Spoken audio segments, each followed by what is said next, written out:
People say, oh, those people, that elite, that global elite, they're very powerful, aren't they? No!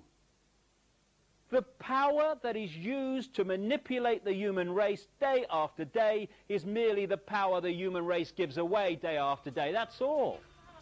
So there we are in this hassle-free zone pyramid, right? And everyone's on everyone else's shoulders and these different levels in the hierarchy of society. And each level saying to the one below, don't you move, you stay where you are, I'm depending on you. You know, if you walk out of there, the whole system will be collapsed, it'll be chaos, there'll be, oh, hunger, and oh, it'll be terrible. So, oh, all right, I'll have to stay here.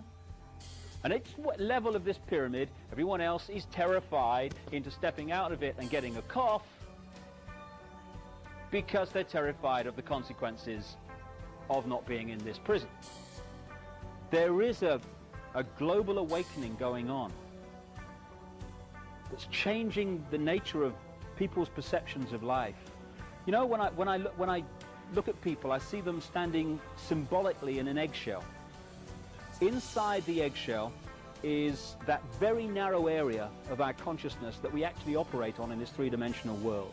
And that very narrow area, first gear as I call it, is a doddle to manipulate by messages hitting us through the eyes and the ears constantly.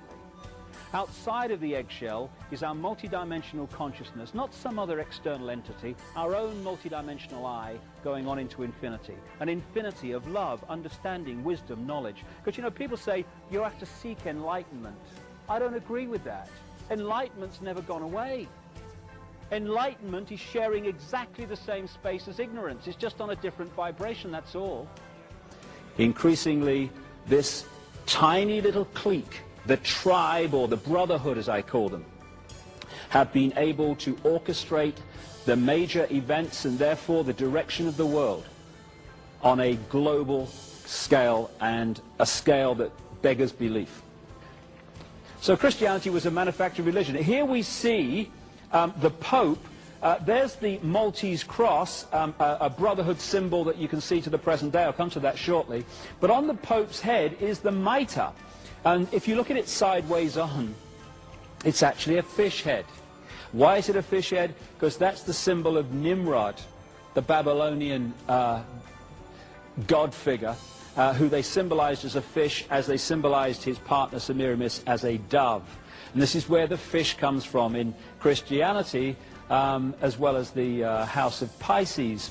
So basically, and the Biggest Secret documents this in detail, the Babylonian group moved home to Rome, the New Babylon.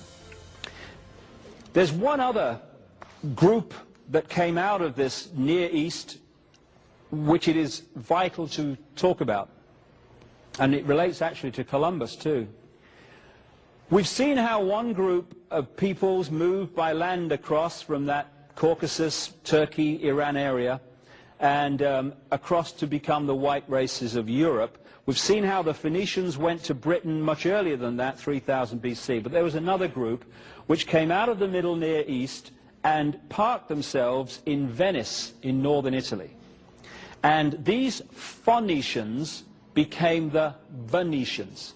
And they created a maritime, because they were a maritime nation, the Phoenicians, and financial empire out of Venice. And that financial empire was based on lending people money that didn't exist and charging interest on it and funding both sides in wars. Now, within these white Phoenician bloodlines, yet again, were these reptilian bloodlines, these Anunnaki bloodlines. And again, you'll have to refer to the Biggest Secret to see the enormous evidence that this stuff about the Anunnaki and the reptilians is correct. While they were in Venice, this group of Phoenicians Anunnaki became known as the Black Nobility, because they started creating titles for themselves and taking over titles that already existed, and they got this nickname, the Black Nobility. Now, some of the so-called Jewish banking names of the world today, like the Warburgs, not actually Jewish at all, because they came out of this group in Venice. The Warburgs, who were fundamental in creating the Federal Reserve, the so-called Central Bank of America, which is privately owned from people in Europe, the Warburgs were called the Abraham del Banco family in Venice, and they became the Warburgs when they moved up into Germany and Europe. So eventually, this black nobility in Venice moved north through Germany and centered themselves in Amsterdam. In 1688, one of this black nobility called William of Orange was manipulated onto the throne of England as William III. With that, this whole shebang moved across and created its epicenter in London. So at that point, those bloodlines that had gone much earlier through the Phoenicians into Britain and those that had come cross land and also through Venice actually came together in London. It was William of Orange, a few years after he became king, who signed the charter that created the Bank of England, and the central banking system was created. It was after that time that the City of London financial district became the center of global finance. And it was after that time that we got the great British Empire, when these bloodlines were expanded from Britain all over the world. What you're looking at behind me is a place about 75 miles north of San Francisco, next to the Russian River. It's called Bohemian Grove. That's what you see behind the trees there. And Bohemian Grove has become notorious in research into not just the global manipulation politically, etc., but also into those people who are looking into satanic ritual and human sacrifice and blood drinking and all this stuff, again, which can be charted with these bloodlines from the ancient world.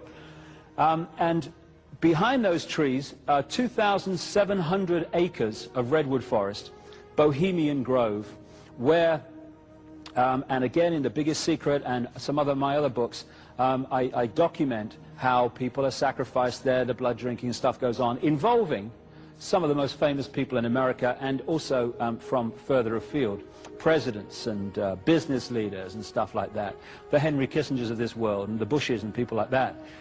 So here you have the entrance to it, no through road, as far as I could get before it was no further. Here is a picture taken at Bohemian Grove in 1957. The guy standing up there is called Glenn Seaborg. He helped to develop plutonium. I think he was involved in the Manhattan Project that created the bombs that were dropped on Japan, etc. But look either side of him. To his right, you have Uncle Ron, Ronnie Reagan, back in '57, just a B-movie actor. Going to be president of the United States. What, old Ron, you must be joking. Well, he became president. On the other side of Seaborg is Tricky Dicky, Richard Nixon, who went on to become president of the United States. And it's through these organizations, these elite secret societies and groupings like Bohemian Grove, that presidents and the other people in positions of apparent power, that's the route that puts them into these positions. Not surprising. Now here's another picture at Bohemian Grove. Just concentrate a bit on this one, because it was taken on a long, long lens. Every summer, they have a summer camp in which these elite members of this brotherhood go to Bohemian Grove to do their deeds and do their ceremonies and stuff. And they do them to the same deities that this bloodline has done, has worshipped and done their rituals to, right back into the ancient world thousands of years ago, where this story started. And what you're looking at here, staggeringly, is a group of people, some of the most famous people in America, in long gowns. Behind them there, you see a 40-foot stone owl. And there's the fire between them, next to the lake at Bohemian Grove. Now, one might wonder, understandably, why the people that run the banking, political, economic system and the media in America should be dressed in long robes, doing a ceremony to a 40-foot stone owl. I think we should be told myself. So what's it all about? Again, you have to go back to see the present. Back in the ancient world, these Phoenician, Canaanite, Babylonian bloodstreams, which have merged to become the controlling force in the world, they worshipped a deity called Moloch or Molech. It was a deity that was an aspect of Nimrod, who keeps coming up everywhere, of course. And what they used to do is sacrifice children to Moloch or Molech.